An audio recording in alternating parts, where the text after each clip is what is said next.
What is development in chess? Development means taking your pieces out from their starting squares so that they get ready for the battle. These are all the starting squares of the white pieces, and these are the starting squares of the black pieces.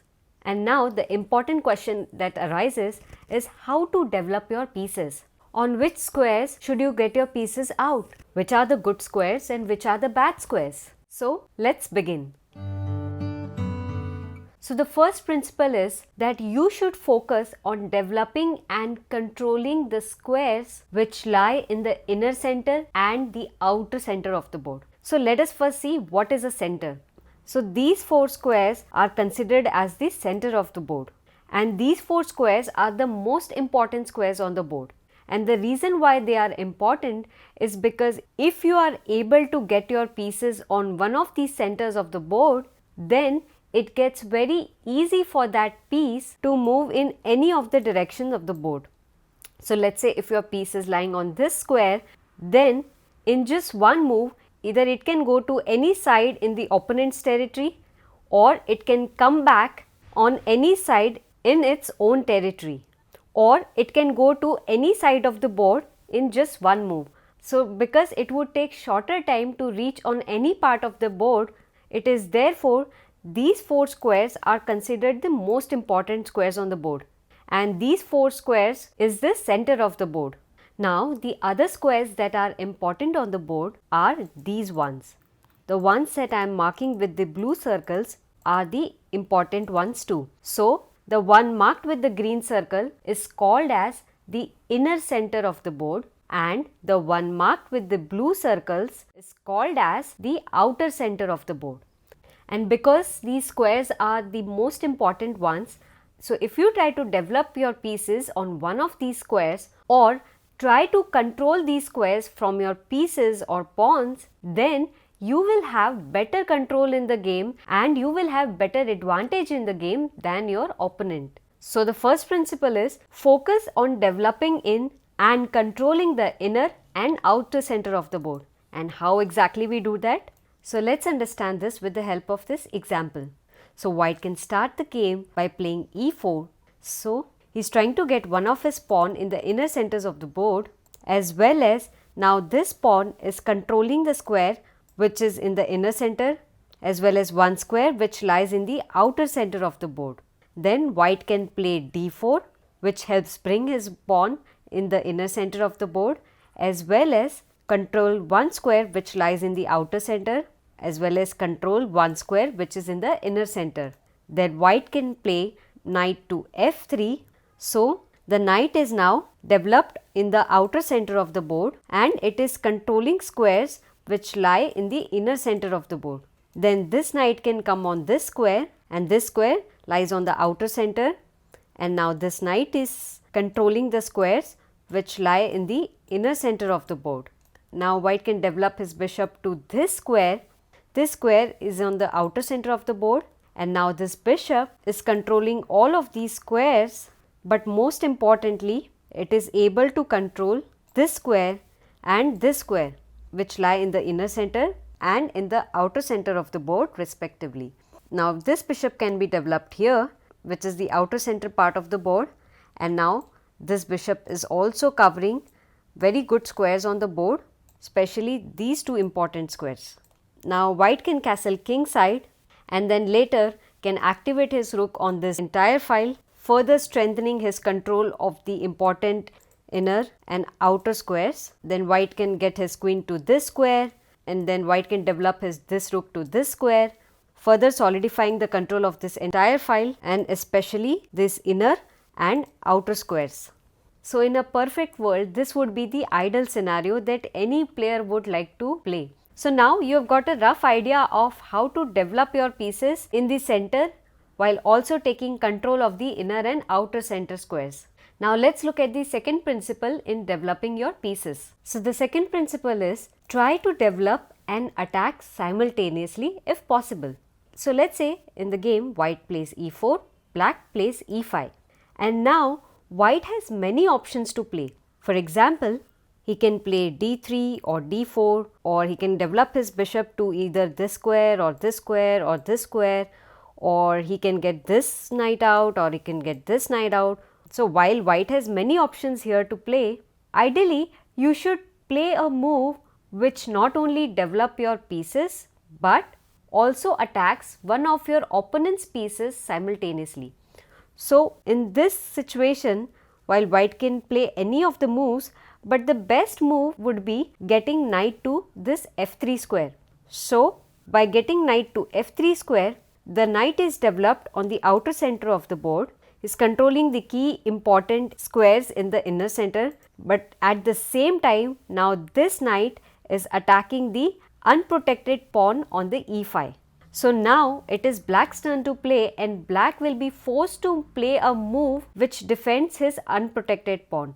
If he doesn't play such a move, then obviously his pawn would be lost for free in the next turn. Let's look at one more example. Let's say white plays e4, black plays d5, and now white captures this pawn, black captures back with his queen, and now white has many options to play, but the best option in this scenario would be playing knight to c3, because not only the knight is now developed on a good square and is controlling the key squares in the center, but this knight is now attacking the opponent's queen. So the opponent will now be forced to take back his queen either to his starting square or to take it somewhere else on the board. When you develop an attack simultaneously, you reduce the options of your opponent's play, because your opponent is forced to protect his attacked piece. Now let's look at the third principle. Never develop your knights to the side of the board, because in the chess world there is a popular saying, a knight on the rim is grim. Now why do I say that? So let's understand this with the help of an example. White develops his knight on the outer center of the board and black develops his knight on the side of the board. So which knight is now superior out of the two? Well, let's have a look in detail. This knight is now developed on the outer center of the board, and this knight is controlling all of these squares 1, 2, 3, 4, 5, 6, 7 and 8. Out of these 8 squares, these 2 squares lie in the inner center of the board, which are the most important squares. These 4 squares lie in his own territory. That means the knight is strengthening the protection of these squares. And this particular square lies in his own territory on the side of the board, and this square in the opponent's territory. So by developing white's knight on the f3 square, this knight is able to control a total of 8 squares and is ready to jump into action, whether it's attacking or defending. And now let's look at this knight. This knight has been developed to the side of the board, and because of that, the number of squares that it is able to control are only 4. 1, 2, 3, 4. 2 of these squares are in his own territory. This third one is also in his territory, but it's one important square which lie in the outer center of the board, and this square lies in his opponent's territory. So if you see, this knight is not controlling any of the squares in the inner center of the board, and this knight is able to control only 4 squares as compared to this knight which is able to control a total of 8 squares. So that is why the white's knight is far more powerful than the black's knight, because of its ability to control more squares as well as important squares on the board. So the ideal setup of knights would be knight to f3, black can play knight to c6, white can play knight to c3, and black can play knight to f6. So getting both of your knights towards the center of the board would be a very good place to get your knights developed. The next principle is develop your bishop outside the pawn chain. So for bishops to show their true power, they need open diagonals. So when you are developing a bishop, make sure that there is no pawn of your own army which is blocking its way. So for example, look at this situation. Both of these white's bishop enjoy an open diagonal on the board, and this particular light square bishop is not blocked by his own pawns because this bishop is developed outside the pawn chain. But if I look at the black's game, black does have this open diagonal for his light square bishop, but his dark square bishop has been blocked by its own pawn, and because of that it is not able to show its true power in the game. So when you are looking forward to develop your bishops, make sure you do not block them by your own pawns. So in this case, white can get this bishop out, black can get this bishop out, and now if white wants to play, white can play this pawn to d3. Similarly, black can also play now this pawn to either this square or either to this square, because any of the moves will not block the dark square bishop on the board. The next important principle is that focus on castling your king to get him to safety early in the game. Let's say in this example, white focuses on his king's safety and black doesn't. So the game would go somewhat like this. White will play e4, black plays e5, white develops his king side piece, black develops his queen side piece, white develops another king side piece, clearing the king's way to castle, and now black plays g6, is just trying to fianchetto to this bishop over here, and now white castles and gets his king to safety. So here, since white's king has been taken to the side of the board by castling, he is now at a much safer place. And the reason why I say this is because if the king was not castled and the fight for the center has already begun, as you see, all of black pieces and white's pieces are trying to dominate the center of the board, it is a high probability that this center would get quickly open by exchange of some pieces, and the kings would then be still sitting in the center of the board where they are more vulnerable to attack. So before you start any kind of attack, it is more important to make your king safe first. So that is why white castled in the game, and now he is stress free about any kind of attack because his king is sitting safely in the side of the board. Now let's say black plays bishop to b7, and now as you see, black is still behind in castling his king. If he wants to castle queen side, he first has to get his queen out, that will take one move, and then he can castle queen side, that will take the second move. So it will take two moves for black to castle queen side, and if he wants to castle king side, then first he will have to get his bishop out, then his knight out, and then he can castle. So if he wants to castle king side, it will take him three moves. But now since white is ahead in development and his king is already safe, he can start an attack in the center. He can play d4. d4 gets a pawn in the center, attacks this black pawn on e5, as well as opens lines for this dark square bishop. If black takes, white can now play knight to g5, attacking this weak f7 pawn one more time. Why did I say one more time? Because earlier if you see, even this bishop was keeping an eye on this pawn, and now two of the white's pieces are attacking the f7 pawn, and it is being protected only by the black king. So now black needs to defend this pawn. How can he defend? If he gets his queen to this or this square, that would not help because white can now capture this pawn with his knight, and notice the black cannot capture back the knight because in that case he would lose his queen for a bishop and a knight, and this would be a completely winning position for white because black would be down in material. Let's go back. So the only way to protect this pawn and to protect this square is now black is forced to develop his knight to a not so good looking square, and that is knight to h6. So the knight has been developed to the side of the board, and we already know this is not a good move, but it does protect this f7 pawn and square. And now white can get his queen to this square, attack this pawn one more time. White can quickly activate his rook on this file, push this pawn forward and start an attack on the black's pieces when black, as you see, is completely not ready for this attack because his pieces are not developed and his king is still sitting in the center of the board, which is not very safe. So that is why king's safety is very important in a game of chess. So when you are developing your pieces, try to develop your king side pieces first if you are planning to castle king side, or you can focus on developing your queen side pieces if you plan to castle on the queen side. But try to castle your king early in the game so that your king doesn't remain stuck in the center of the board, vulnerable to your opponent's attack. After castling, you will see that one of your rooks is already ready to get developed because the rook has moved out of the corner of the board and has come towards the center of the board. So now you should focus on developing your rooks. So where to develop the rooks? Well, rook loves open files and semi-open files. Now what do I mean by open files and semi-open files? So let's understand different types of files with the help of this example. So first, what is an open file? An open file is a file on which there are no pawns. So here in this example, the A file and the F file are the open files because on both of these files there are no pawns. So it is white's turn to play. So whites decide to activate his rook by placing it on the F file, and by this move white has taken control of the F file.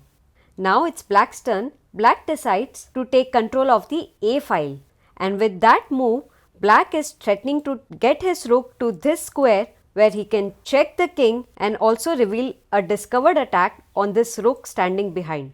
That means if white doesn't do anything, he will lose his rook in the next two moves. So white obviously doesn't want to let go of his rook, so he moves his king here to block the entry of the black's rook. Now it is white's turn. So white decides to take control of the semi-open file with his other rook. Now what is a semi-open file?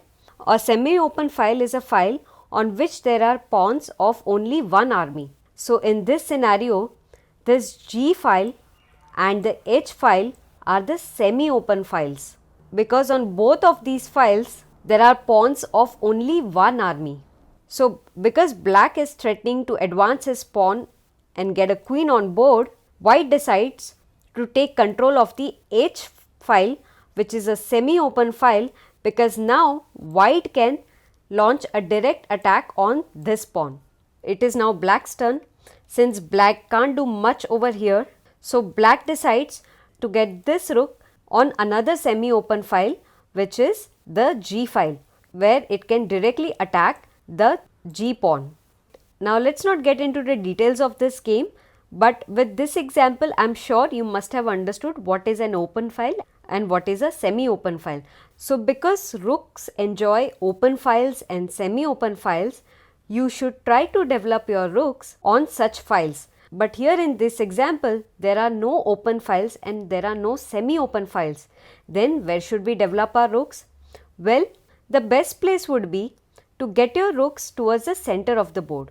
So you can develop your this rook on the E file and you can develop your this rook to the D file. Now the reason is because the center being the most important squares on the board, and as you can see all of whites and blacks pieces are focusing on controlling and dominating the center, the battle is about to begin wherein we will see a lot of pieces and pawns will get exchanged in the center in order to dominate this area. So because this particular part of the board is not going to remain same in the next few moves, it is therefore would be a good idea to get your rooks on these center files, because after a few pieces or pawns are exchanged, these files will either get open or it will get semi-open. So after castling you can get this rook to this file, black can get his rook to this file, the queen can move here, black can move his queen to this side, and now you can develop your rook to the D file, black can also do the same. And now we see that though these rooks are behind their own pieces, but in a way they are providing support to their pieces in the battle of center. So once the battle begins here, these files will surely get open or get semi-opened. Eager to learn the last principle? Well, but before that, do like this video and subscribe to my channel.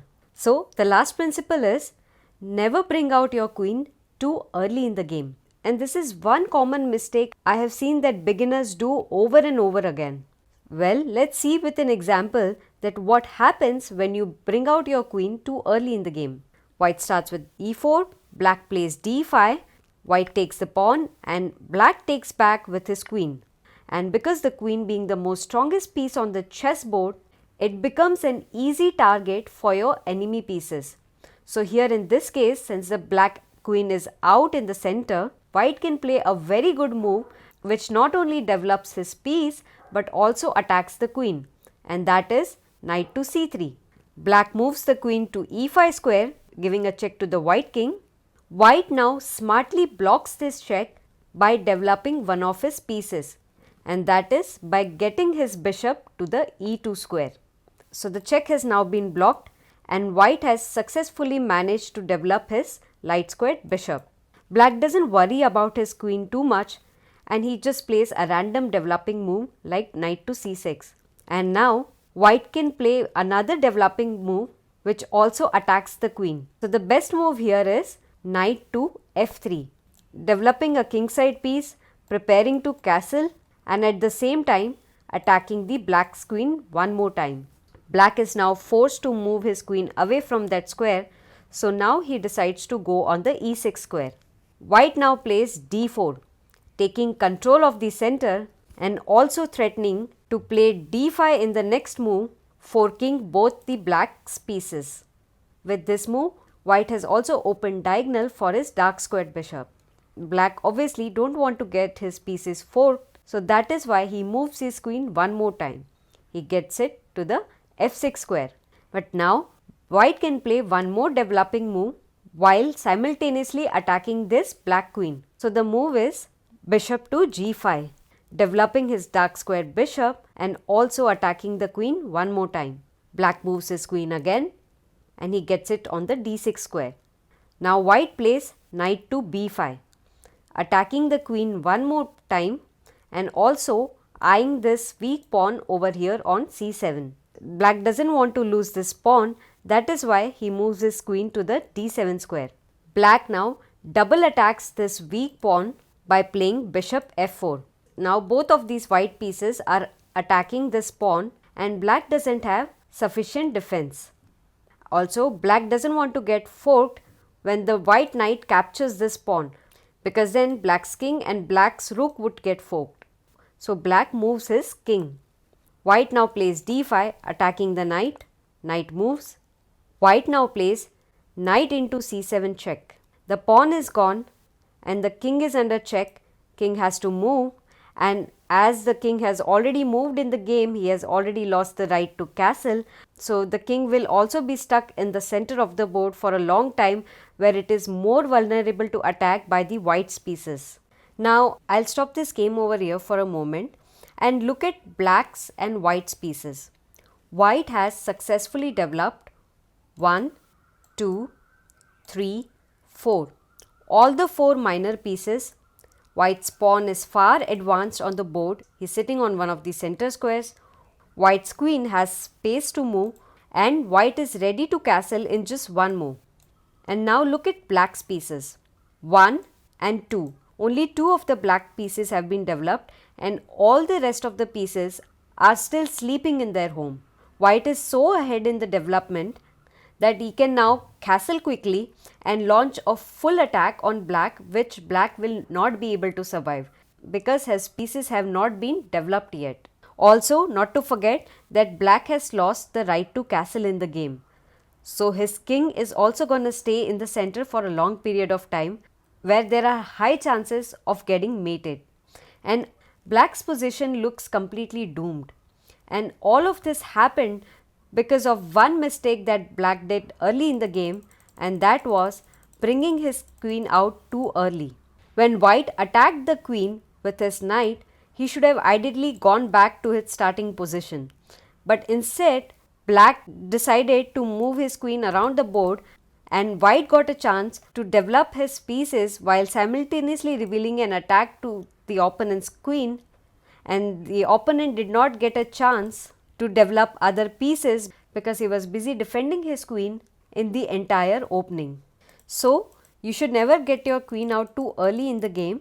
First, you should focus on developing your minor pieces, and those are your knights and your bishops. After that, you should castle and activate your rooks and then activate your queen. Ideally, you should try to refrain your queen to getting to a place where it can get easily attacked. If you want to learn more such interesting ideas in detail, then I would recommend you to join to one of my membership programs. So don't waste a single minute.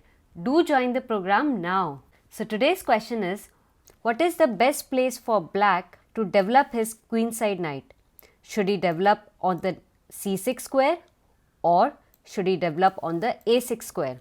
Let me know your answers in the comments box and I'll see you in the next video.